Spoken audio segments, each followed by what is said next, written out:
자, 본문을 살펴보기 전에 제가 한두 가지 여쭤보죠. 뭐 아주 당연한 얘기고 아주 뭐 좀 엉뚱한 질문 같긴 하지만 마음속으로 한번 대답을 해보시죠. 여러분은 교회를 왜 다니십니까? 교회를 왜 다닌다고 생각하십니까? 물음표를 한번 땡땡땡 찍어보십시오. 나는 교회를 왜 다니고 있을까? 교회에 무엇을 기대하고 교회를 다니십니까? 기독교에 왜 속해 있습니까? 나는 왜 기독교에 속해 있을까요? 왜 신앙생활을 할까요? 교회에서 이런 질문을 하면 이상한가요? 이런 질문들은 저는 자주 내 스스로에게도 가져봤으면 좋겠다고 생각하고 있습니다. 교회를 왜 다니는가를 생각하지 않고 왜 다니는가 이유도 모른 채 교회를 열심히 다니는 분들 네, 많습니다. 귀합니다. 소중하지만 안타깝지요. 신앙생활을 열심히 해야 된다고 생각하고 있습니다. 그런데 왜 해야 하는가는 생각하지 않습니다. 기독교. 제가 답을 드리고자 질문을 드린 건 아닙니다. 마음속으로 한 번쯤은 생각해 보셨으면 하는 마음으로 질문을 드렸습니다. 오늘 본문하고도 연관이 전혀 없지 않기 때문에 질문을 드렸습니다. 기독교, 저와 여러분들은 기독교에 속해 있습니다. 기독교는 무엇을 받기 위해서, 좀 거룩하게 표현해보죠. 기독교는 은혜를 받기 위해서, 하나님께서 주시는 복을 받기 위해서 그에 상응하는 대가를 지불하거나 수고하고 애써서 자격, 조건을 갖추기 위해서 다니는, 그래서 소속되어 있는 종교가 아닙니다. 다시요. 기독교는 내가 무언가가 필요해서 무언가를 받고 싶어서 하나님께서 주시는 그 무언가를 받기를 원해서 그에 대한 대가를, 그에 상응하는 무슨 조건을, 자격을 갖추기 위해서 교회를 다니고 있다는 것이 아니라는 말씀입니다. 기독교는 사람이 어떻게 하면 하나님을 위해서 내가 어떤 일을 할 수 있을까를 알아내는 종교가 아닙니다. 사람이 어떻게 하면 하나님을 위할 것인가를 고민하는 종교가 기독교가 아니라는 말입니다. 기독교는 하나님이 사람을 위해서 어떤 일을 행하셨는가, 어떤 뜻을 갖고 계신가를 배워가는 것이 기독교입니다. 그런데 사람들은 안타깝게도 교회를 다니고 기독교에 속해 있음에도 불구하고 나는 무엇을 해서 하나님을 위해서 살 수 있을까? 하나님을 위해서 살려면 어떻게 해야 할까를 고민합니다. 성경은 그 어디에도 나를 위해서 수고해라, 나를 위해서 애써라, 나를 위해서 없습니다. 하나님은 그렇게 말씀하신 적이 없습니다. 많은 사람들이 제가 스스로 찔려서 원래 원고에 처음에는 설교 원고를 준비하면서 많은 목회자들이 라고 썼다가 제가 너무 찔려서 바꿨습니다. 그냥 많은 사람들이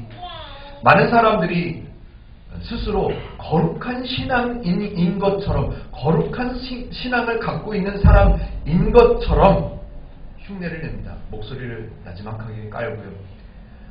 사람은 죄인이기 때문에 높으신 하나님의 뜻을 다 알 수는 없지만 성실하게 신앙생활을 해가면, 성실하게 신앙생활을 열심히 하면 하나님께서 주시는 은혜를 받을 수 있을 거라고. 중요한 부분은 제가 한 번 더 강조해 볼까요? 사람은 죄인이기 때문에 그 높으신 하나님의 뜻을 다 알 수 없대요. 알 수 없대요. 하나님의 뜻을 알 수 없대요. 죄인이라서. 그러면 성경을 뭐하러 주셨대요? 아니요. 기독교는 하나님을 모르는 종교가 아닙니다. 하나님을 다 알 수 있도록 다 가르쳐 주셨어요. 또 이렇게 말하죠. 우리는 아직 부족하기 때문에, 무지하기 때문에 하나님의 계획을, 그 크신 계획을 다 알 수는 없지만 열심히 기도하고 열심히 구하면 하나님께서 복을 주실 거라고 그렇게 얘기를 하죠. 마치 스스로 무슨 큰 거룩한 신앙을 갖고 있는 사람인 것처럼 다른 사람들에게 그렇게 가르치고 그렇게 인도하는 말들을 합니다. 아니요. 기독교는 하나님을 아는 종교입니다. 성도는 하나님을 아는 사람이에요. 하나님을 모르는 사람이 아닙니다. 하나님의 뜻을 알지도 못하고 하나님의 뜻을, 하나님의 목적을 알지도 못하는 사람. 좀 안타까운 표현이긴 하지만 좀 냉정하게 한마디로 표현하면 하나님을 모르는 사람입니다. 하나님을 모르는 사람. 우리 교회는 질문을 드리면 대답이 나올 것 같은데 하나님을 모르는 사람 두 글자로요? 죄인입니다. 하나님을 모르는 사람, 성경을 모르는 사람은 하나님을 잘 모르는 사람은 다 죄인이라고 표현하면 가슴이 뜨끔하고 주눅들도 그럴 수 있습니다. 아니요. 주눅들으라고 말씀하시는 내용이 아닙니다. 죄인임을 판명받아야 우리는 삽니다. 심판에 대해서, 하나님의 심판, 하나님의 판단에 대해서 누누이 여러 번 강조를 드렸습니다. 오늘은 넘어가겠습니다. 사람들은 하나님을 잘 모르기 때문에, 하나님의 뜻을 잘 알아야 함에도 잘 모르기 때문에, 잘 못 배워서 그렇죠. 목사인 제가 찔려야 됩니다. 잘 못 배워서 하나님을 잘 모르는 사람들은 교회를 다니면서 신앙생활을 열심히 하면서 뭐라고 생각하냐면 하나님을 위해서 수고하면, 하나님을 위해서 희생하면, 하나님을 위해서 봉사하면, 하나님을 위해서 열심히 기도하면, 하나님을 위해서 열심히 교회 다니면 큰 복을 주실 거야. 안타깝게도 그렇게 생각합니다. 마태복음 시대에 예수님께서 이 땅에 내려오셔서 사역하시고 가르치시던 시대에 사람들이, 바리새인들이, 사두개인들이, 서기관들이 그렇게 생각하고 그렇게 가르쳤었습니다. 그래서 수고해야 복을 받을 수 있고 무거운 짐을 지고 가는 것처럼 수고하고 희생해야만 구원을 얻을 수 있다라고 생각했었기 때문에 사람들은 열심히 율법을 지켰었습니다. 그런 시대에 예수님께서 이 땅에 내려오셔서 말씀하셨죠. 마태복음 11장 28절요. 제가 읽어보겠습니다. 너무 잘 아는 구절입니다. 한번 들어보십시오. 수고하고 무거운 짐진 자들아 다 내게로 오라. 내가 너희를 쉬게 하리라. 아시죠? 아마 암송하시기도 하시는 구절일 겁니다. 수고하고 무거운 짐진 자들아 다 내게로 오라. 내가 너희를 쉬게 하리라. 역시 하나님은 인생이 쓰고 인생이 힘들다는 것을 아시는구나. 역시 예수님은 사람들이 인생을 살아가면서 다 힘들게 살고 있다는 것을 아시고 이런 말씀을 주시는구나 라고 오해하면서 배워왔습니다. 아 맞아. 수고하고 무거운 짐진 자들아, 그럼 사람들이 다 수고하고 무거운 짐진 자들처럼 힘들게 애쓰면서 살고 있지 라고 그 대상, 그 사람들에게 말씀을 주셨다고 위로를 주셨다라고 생각합니다. 아니요. 마태복음 11장 28절은 그런 말씀이 아닙니다. 수고하고 무거운 짐진 자들아 라고 말씀하시는 것은 하나님께서 구원을 주시는데 필요하다고 생각하고 수고하는 그 수고, 내가 수고를 해야 복을 얻는다고 생각하고 하는 그 수고, 내가 희생을 해야 하나님께서 구원을 주신다라고 생각하는 그 희생, 그 수고를 하고 있는 사람들에게 말하는 거예요. 쓸데없고 필요 없고 안 해도 되는 수고를 구원을 얻기 위해서라면, 복을 받기 위해서라면 하지 않아도 될 수고를 하고 있는 너희들아, 다 가져와. 그건 필요 없는 거니까 다 가져와.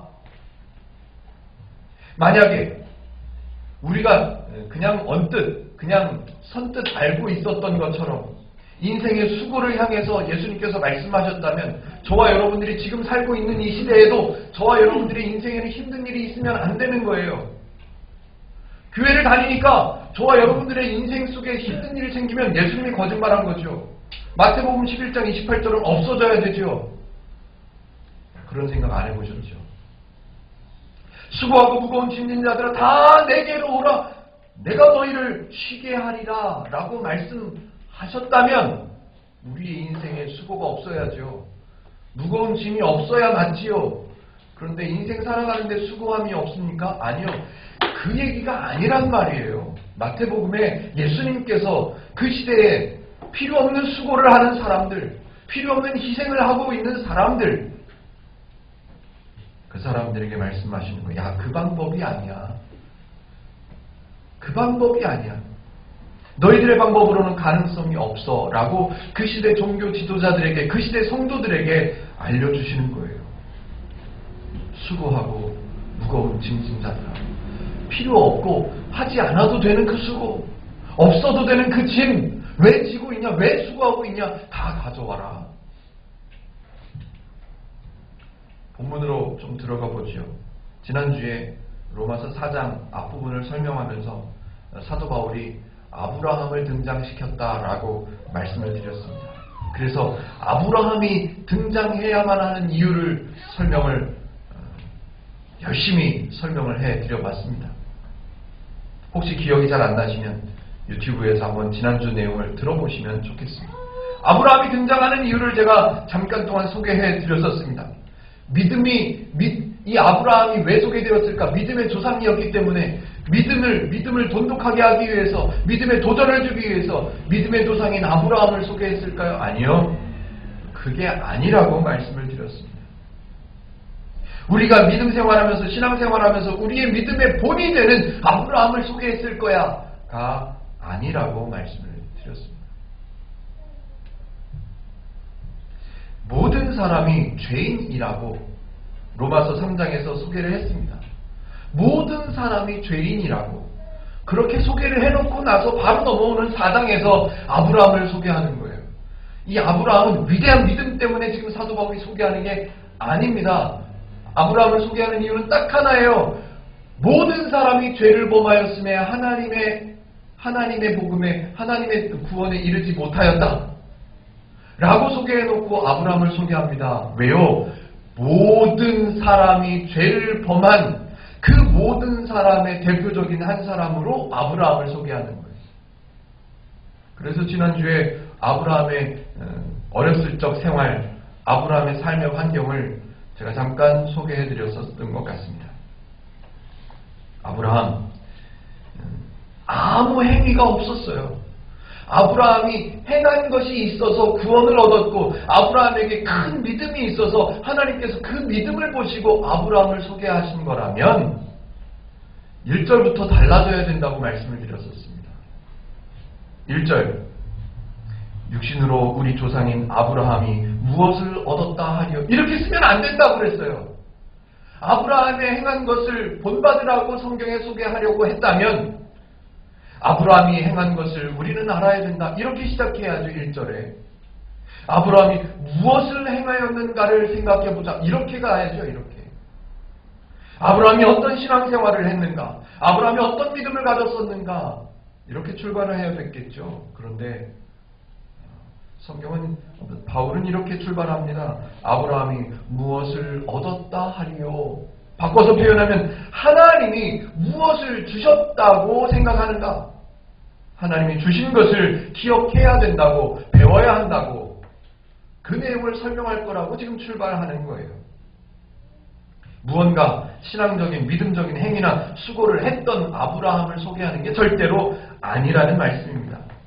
1절을 예를 들어서 지난주에 소개해드렸지만 사실은 2절부터 로마서 4장 끝까지 아브라함을 계속해서 반복해서 소개하고 설명하고 또 소개합니다. 왜요? 아브라함은 죄인 중에 한 사람이었을 뿐이라고.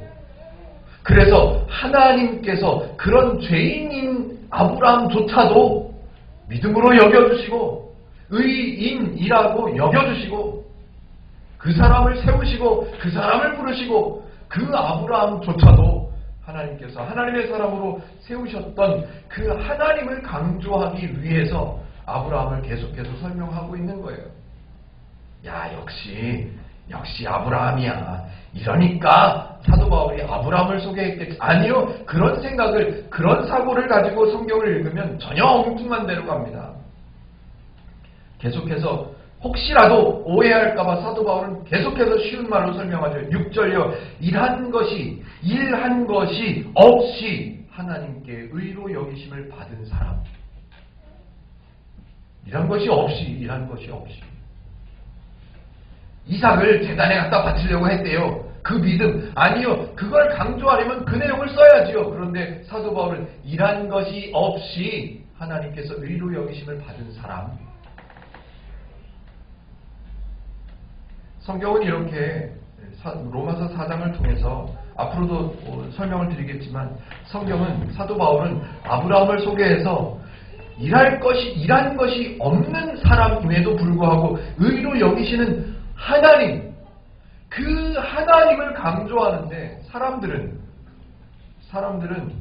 의로 여기심을 받기 위해서 아브라함은 뭘 했을까?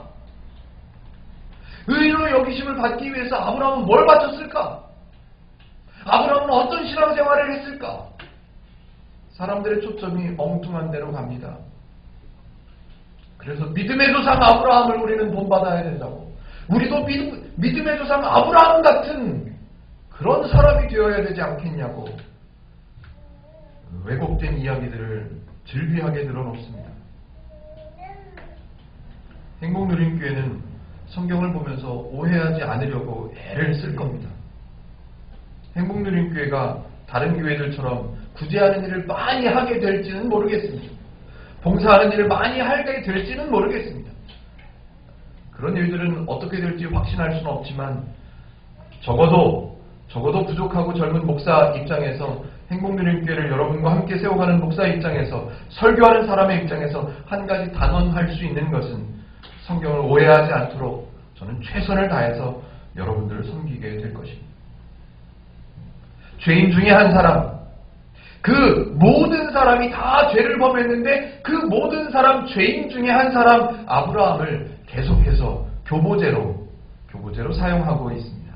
오늘 본문 10절부터 시작했죠. 10절 한 구절을 같이 한번 읽어보겠습니다. 10절입니다. 시작. 그런즉 그것이 어떻게 여겨졌느냐? 할례시냐 무할례시냐? 할례시가 아니요 무할례시니라. 이게 무슨 말인지 알려면 9절 끝부분을 한 번 더 봐야 됩니다. 9절 뒷부분에 이렇게 써 있습니다. 무릇 우리가 말하기를 아브라함에게는 그 믿음이 의로 여겨졌다 하노라. 아브라함의 믿음이 의로 여겨졌대요. 그러면 그것이 어떻게 여겨졌는가? 어떻게 아브라함의 믿음이 의로 여겨졌는가? 행함이 있어서? 율법을 잘 지켜서? 하나님께 신앙생활을 열심히 해서? 그래서 아브라함의 그것이 믿음이 의로 여겨졌을까? 할례시 율법을 지킨 사람, 할례를 받았냐 안 받았냐 이걸 얘기하는 게 아니고요. 아브라함이 의롭다고 여김을 받은 시점, 그 시점이 언제인가를 생각해야 된다는 거예요. 할례시냐? 이 말은 율법을 행한 뒤에 아브라함이 하나님께서 주신 모세의 율법, 그 율법, 모세에게 주신 율법이 아니라 하나님께서 명하신 율법을 지키고 나서 의롭다고 여김을 받았냐?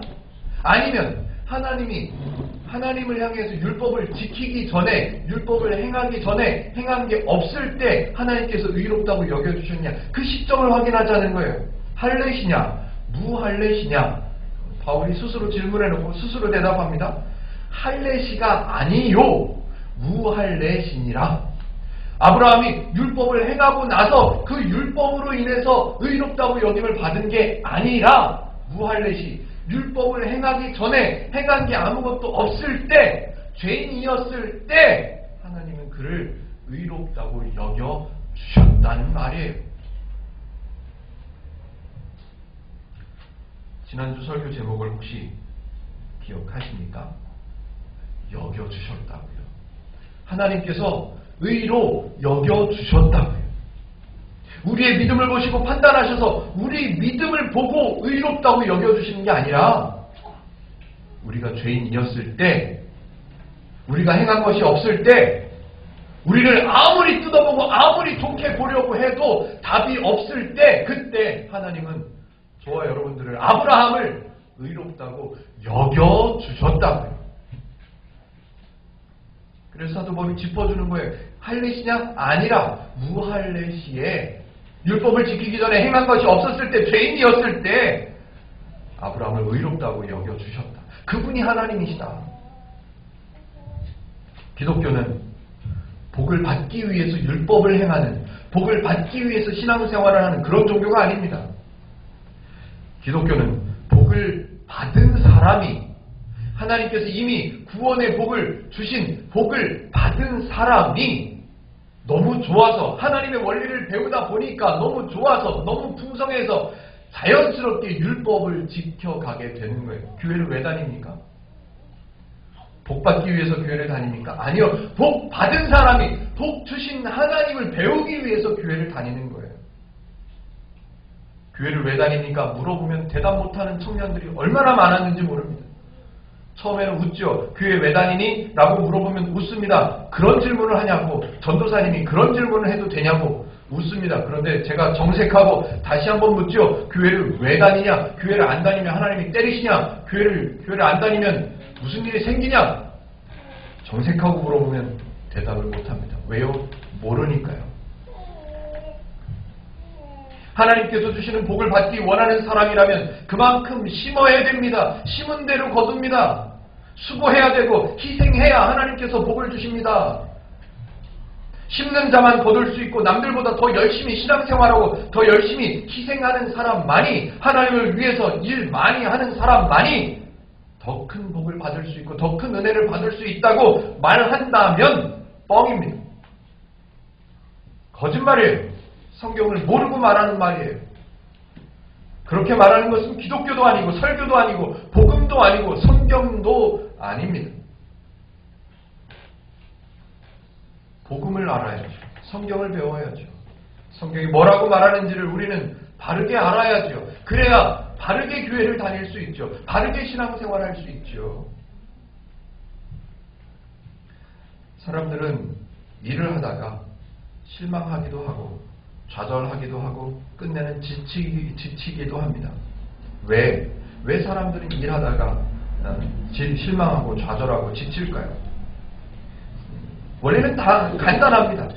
내가 그걸 얻기 위해서 이만큼을 일했는데 그만큼에 대한 보상이 안 와.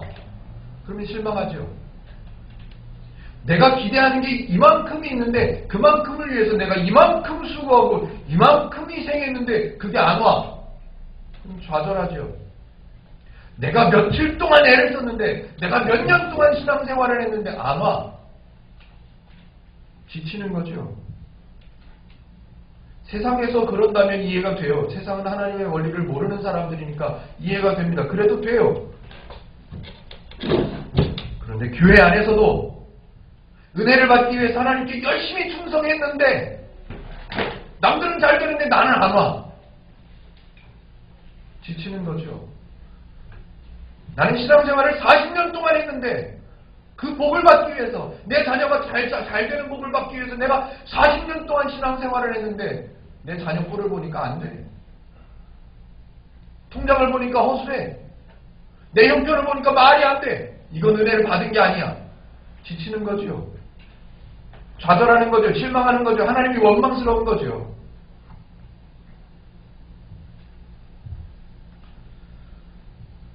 더군다나 거기다 덧붙이죠. 왜 그런지 아냐고, 믿음이 없어서 그렇다고, 신앙생활을 열심히 제대로 안 해서 그렇다고 윽박지르죠. 기독교는 구원을, 은혜를, 하나님의 복을 받기 위해서 성도가 수고하거나 성도가 희생하는 종교가 아니라고 했습니다. 하나님이 하시는 거라고요. 하나님. 그 하나님을 우리는 배우는 거라고요. 뒤집어서요.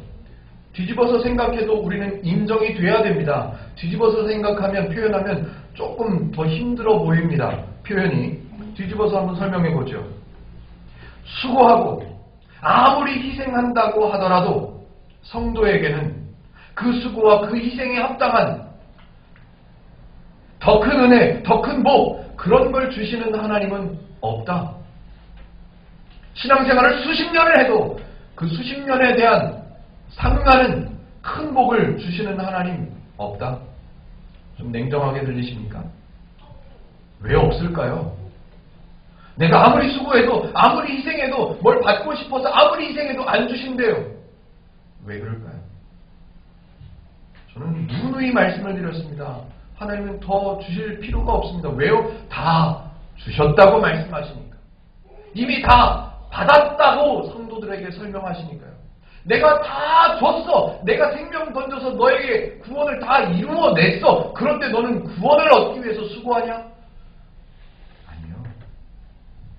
기독교는 이미 다 받은 성도들이 그 주신 하나님을 배워가면서 신앙생활하는 것이 기독교입니다.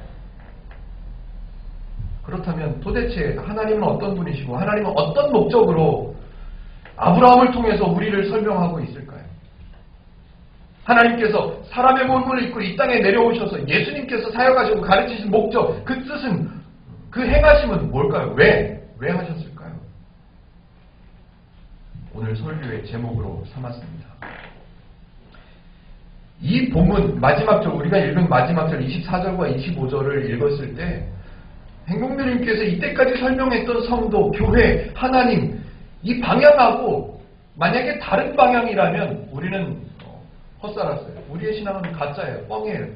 아무것도 아니에요. 그런데 24절, 25절을 읽어보면 복음이 이해가 됩니다. 복음의 목적이 보여지는 거예요.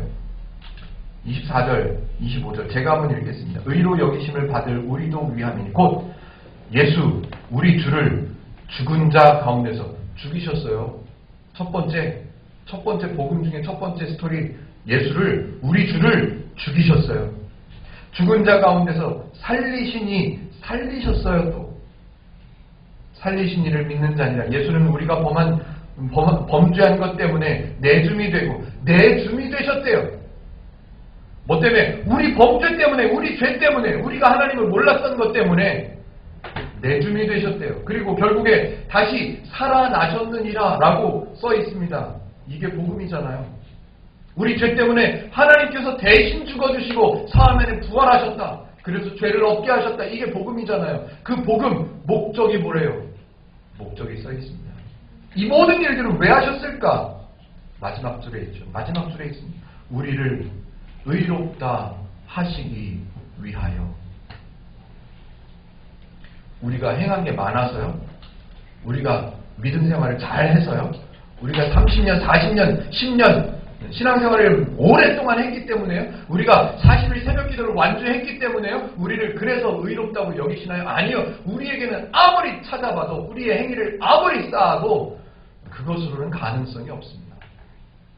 하나님께서 죽어주셨대요. 하나님께서 내줌이 되셨대요. 왜요? 우리를 의롭다 하시기 위해서요.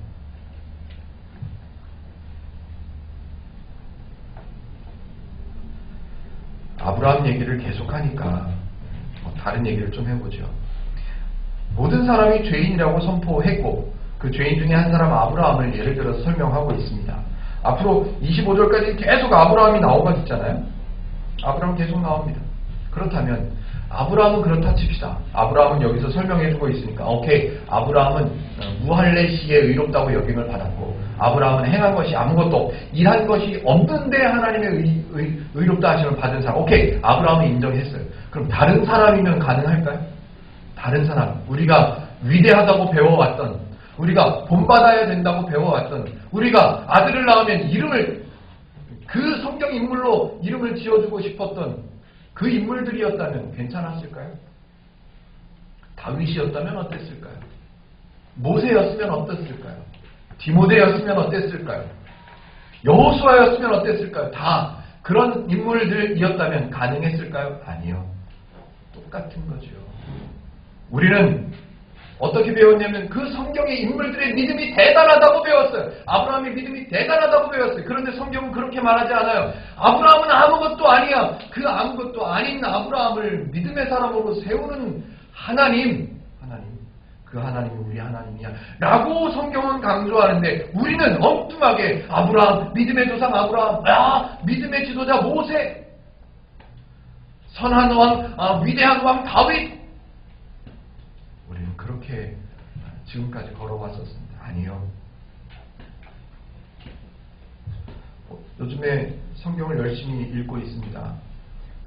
어제 사무엘상 31장까지를 읽었습니다. 이제 다음 주에는 사무엘 하를 읽게 됩니다. 그래서 제가 설명을 좀 드렸죠. 다윗 설명을 열심히 드렸습니다. 다윗같이 살면 안 된다고. 다윗을 닮으면 안 된다고 말씀을 드렸죠. 다윗이요.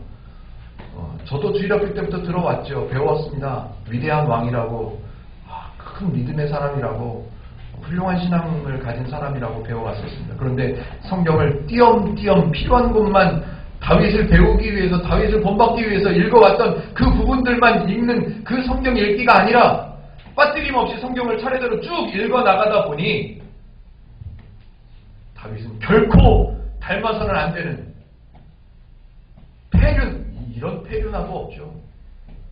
결코 다윗을 닮아서는 안 되는 극악무도한 이기적이고 음란하고 거짓말만 하고 잔인하고 그런 다윗의 모습들을 우리는 여실히 살펴봤습니다. 성경에 수없이 많은 구절들을 통해서 다윗의 그 악한 모습을 얼마나 많이 설명해 놓는지 모릅니다. 아브라함뿐만이 아니고 다른 어떤 위대하다고 생각했던 사람들이라 할지라도 다 똑같은 거예요. 왜? 성경은 분명하게 가르쳐줍니다. 모든 사람이 죄를 범하였으니 라고요. 모든 사람이 하나님을 몰랐기 때문에.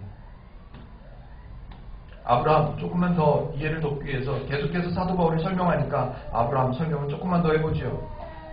19절 20절입니다. 같이 한번 읽어보실까요? 참 대단한 칭찬이 써 있습니다. 아브라함에 대해서 얼마나 칭찬이 써 있는지 모릅니다.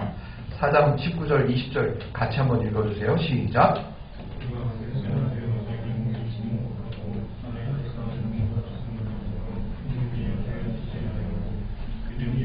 하나님의 약속을 의심하지 않고 믿음으로 견고하여져서 하나님께 영광을 돌리며 라고 써 있습니다. 4장 19절 20절을 읽으면요, 저와 여러분들이 웃어야 됩니다. 막 말도 안 되는 말이 말도 안 되는 말을 하는 사람을 보면 막 웃잖아요. 푸아 그러면서 웃잖아요. 아이고 아브라함이 믿음이 약하여지지 아니하고, 아이고 참 웃어야 돼요. 허탈하게 막 그런 말이 어딨냐고 막 이러면서 웃어야 돼요. 아브라함이 말도 안 돼. 아브라함이 아이고 그 아브라함이 믿음 아이고 말도 안 돼. 의심하지 않고 아이고 견고하여져서 하나님께 영광을 돌려 아이고 웃어야 맞습니다. 웃어야 돼요. 그런데 웃지 않고 본받으려고 그러죠. 야 이거 봐 하나님께서 이렇게 칭찬하시잖아 라고요. 성경을 모르면 아브라함의 이런 칭찬을 보면 막 본받으려고 그래요. 역시 우리는 아브라함을 배워야 돼. 왜 웃어야 되는지 이유를 한번 말씀드려보죠. 창세기 17장 16절 하나님의 사람이 하나님께서 여호와께서 아브라함에게 이런 얘기를 합니다. 너를 통해서 아들을 낳을 텐데 너는 아들을 낳을 텐데 모래알처럼 구수한 민족을 이룰 거다. 이런 얘기를 막 하시죠. 약속한다. 하나님께서 직접 말씀하십니다. 내가 약속한다. 너를 믿음의 조상으로 세우고 내가 너를 모든 민족의 조상으로 내가 너를 세우겠다. 너를 통해서 아들이 나올 거다. 이렇게 약속을 하셨습니다. 직접. 아니 이게 무슨 편지로 이렇게 전해본 것도 아니고요. 무슨 딴 사람 통해서 전해들은 얘기도 아니고 직접 여호와께서 말씀하셨다고 써 있습니다. 제가 창세기 17장 16절을 읽어드릴 거예요. 15절까지 그런 말씀들로 하나님께 직접 말씀하셨어요. 하나님의 그 직접적인 말씀, 그 약속을 듣고 아브라함의 반응, 지금 칭찬하고 지금 믿음이 흔들리지 않고 믿음이 견고하여져서 그렇게 하나님께서 칭찬해줬던 그 아브라함의 반응. 창세기 17장 16절 이게 하나님 말씀이에요. 내가 그에게 복을 주어 그가 여기는 사라예요. 그가 내게 아들을 낳아주게 하며 내가 그에게 복을 주어 그를 여러 민족의 어머니가 되게 하리니 라고 말씀을 하셨어요. 그리고 그 다음 절에 이렇게 써 있습니다. 아브라함의 반응요. 아브라함이 엎드려 웃으며 마음속으로 이르되 100세 된 사람이 어찌 자식을 낳으리까? 사라는 90세니 어찌 출산할까? 이게 믿음의 조상의 반응이에요. 이게 하나님이 직접 말씀하셨어요. 내가 약속한다. 너를 복주고 사라, 네 아내 사라에게서 아들이 나올 거야 라고 바로 앞에서 말씀해 주셨는데 불구하고 아브라함의 반응, 엎드려서 키득키득, 아이고 100세 된 사람이 무슨 자식을 낳아? 내 아내 사라, 아이고 90세요 90세, 무슨 출산을 해? 믿음이 있어 보이십니까? 견고한 믿음을 가진 사람 같아 보이십니까? 하나님께 영광을 돌리는 사람 같아 보이십니까? 흔들리지 않는 믿음을 소유한 사람 같아 보이십니까? 믿음도 없고요. 하나님의 약속, 아이고 귀담아 들을 생각도 안 해요. 엎드려서 속으로 웃어요. 하나님께 영광을 돌려요. 말도 안 됩니다. 그런 아브라함을 향해서 성경은 뭐라고 그러냐 하면, 야, 너 믿음이 있구나. 너 믿음의 사람이야. 너는 견고해서 흔들리지 않을 거야. 너는 하나님께 영광을 돌리는구나. 말도 안 돼요. 말도 안 돼요. 이 성경을 읽고 로마서 4장 이 성경을 읽고 아, 역시 하나님이구나 라고 깨달아야 되는데, 아, 아브라함이 얼마나 신앙생활을 잘했으면 믿음이 견고하대. 아브라함이 얼마나 찬양을 잘했으면 하나님께 영광을 돌리는 삶을 살았대. 성경을 오해해도 끝없이 오해하는 거죠. 아, 이런 아브라함임에도 불구하고 하나님께서 약속을 주시고 하나님께서 직접 말씀해 주셨음에도 불구하고 속으로 엎드려서 키득키득, 아이고 내가 100세요 무슨 아들을 낳아, 아이고 내 아내 살아, 아이고 90세요 무슨 출산, 이렇게 반응했던 아브라함 같은 사람조차도 하나님은 믿음의 사람으로, 아, 역시 내가 믿는 하나님이 이런 분이시구나. 성경은 그렇게 봐야죠. 기독교는 그래서 기독교죠. 사람들은 기독교를 오해하도록 배워왔어요. 아브라함 같은 믿음을 가져야 되지 않겠냐? 아브라함처럼 하나님께 영광을 돌리고 아브라함처럼 하나님 앞에 순종하고, 그렇게만 들어왔기 때문에 그 아브라함하고 비교하게 되죠. 나는 뭘까? 아브라함은 저랬는데 나는 뭘까? 또 막 이런 이런 예를 들죠.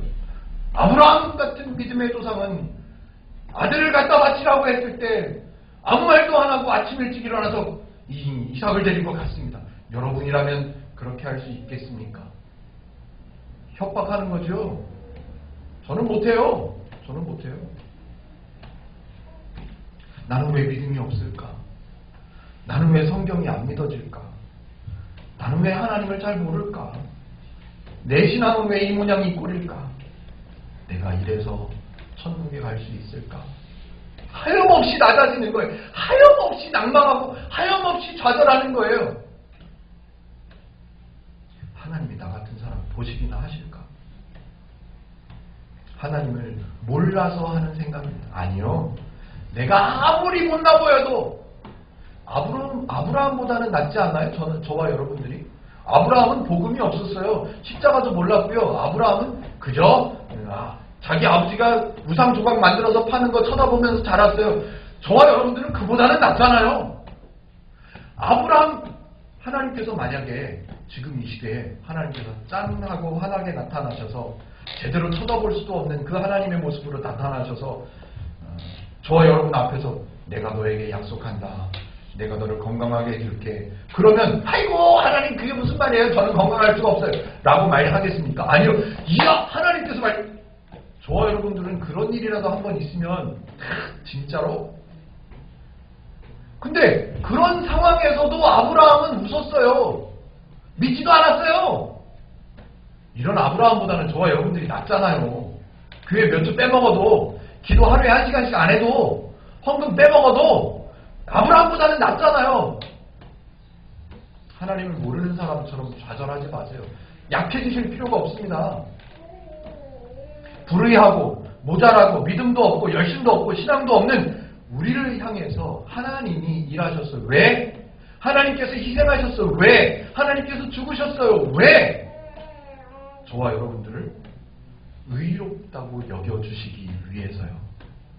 23절 그에게 아브라함에게 의로 여겨졌다. 이것이 기록된 이유는 이것을 기록한 이유는 아브라함만 위한 것이 아니요 의로 여기심을 받을 우리도 위함이니 제대로 알아야 된다고 말하는 거예요. 두 가지만 질문 드려보고 설교를 마무리하도록 하겠습니다. 첫 번째 질문요. 하나님은 아브라함을 부르셨습니다. 왜? 왜 부르셨다고요? 왜 부르셨어요? 아브라함을요. 하나님의 일을 맡기시기 위해서요? 하나님께 헌신을 보여주시기 위해서요? 아니요. 하나님께서 아브라함을 부르신 이유는 아브라함의 그 어떤 행위도 그 어떤 믿음도 그 어떤 눈꽃만큼만한 의로움도 없었지만 하나님은 부르셨어요. 왜요? 그 목적이 뭘까요? 제가 창세기 18장 19절을 한번 읽어보겠습니다. 내가 하나님께서 그로 그 자식과 권속에게 명하여 여호와의 도를 지켜 의와 공도를 행하게 하려고 그를 택하였나니 이거예요. 그를 택하신 이유는 다른 거 없어요. 그가 여호와의 도를 지키도록 하시기 위해서 여호와의 의와 여호와의 공의를 여호와의 방법대로 여호와의 원리대로 살아가도록 하시기 위해서 왜요? 풍성하게 하려고 의롭다고 여겨주시려고 하나님은 아브라함을 그래서 오늘 로마서를 읽는 저와 여러분들에게 그래서 아브라함을 소개하고 있는 겁니다. 하나님의 일은 아브라함에게 맡기지 않으십니다. 하나님이 하십니다. 사람들은 노아가 방주를 지었다고 말합니다. 아니요. 노아가 지은 게 아니라 하나님께서 짓도록 하신 거예요.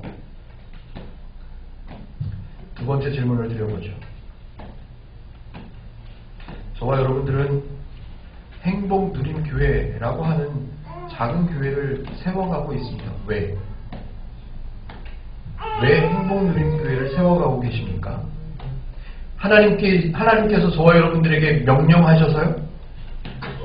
하나님께서 큰 복을 주시는데 교회를 세우는 사람에게는 큰 복을 주신대. 그래서요?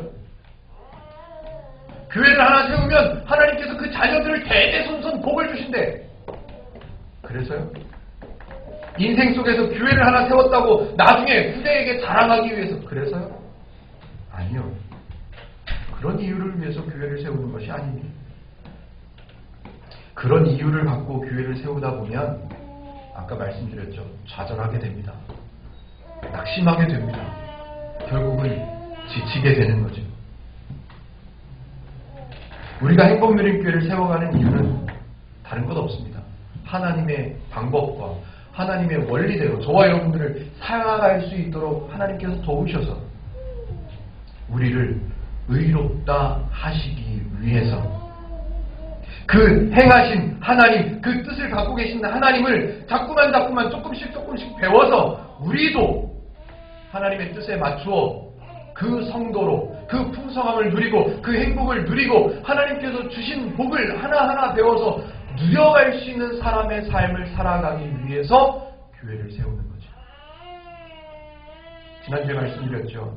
행복누림교회 식구가 좀 더 많아졌으면 좋겠다고 말씀을 드렸습니다. 왜요? 행복누림교회 식구가 많아지면 재정이 넉넉해지니까요. 목사의 삶이 조금 더 여유로워질 수 있으니까 부인할 수는 없겠습니다만은 그런 이유 때문에 행복누림교회 식구가 많아져서는 안 됩니다. 하나님을 오해하고 하나님을 왜곡되게 배워서 스스로 수고하고 스스로 힘들어하고 이래야 복을 받겠거니 생각하고 기독교에 몸담고 있는 사람, 그런 생각으로 교회 다니고 있는 사람들이 이제는 하나님의 말씀을 바르게 배우고 하나님을 바르게 이해해서 수고하고 무거운 짐진 자들이 다 주님 앞에 와서 이게 아니었구나. 내가 수고한다고 해서 복을 받는 게 아니구나. 이미 나는 복을 받은 사람이구나를 배우게 해서 하나님께서 주신 풍성, 하나님께서 주신 기쁨, 하나님께서 주시는 행복을 누리며 살아가는 성도가 많아졌으면 좋겠다라는 기대 때문에 행복누림교회 식구가 많아졌으면 좋겠다라고 생각해야 맞죠. 저와 여러분들은 행복누린교회 가족이고 하나님의 성도입니다. 하나님께서 주신 복, 하나님께서 주시는 풍성, 하나님께서 주시는 말씀을 하루하루 한 주 한 주 배워가시고 더 많이 읽으셔서 더 많이 이해하셔서 풍성하게 누리며 살아가는 하나님의 성도된 사람 저와 여러분들이 되시기를 주님의 이름으로 축복해 드립니다. 기도하겠습니다.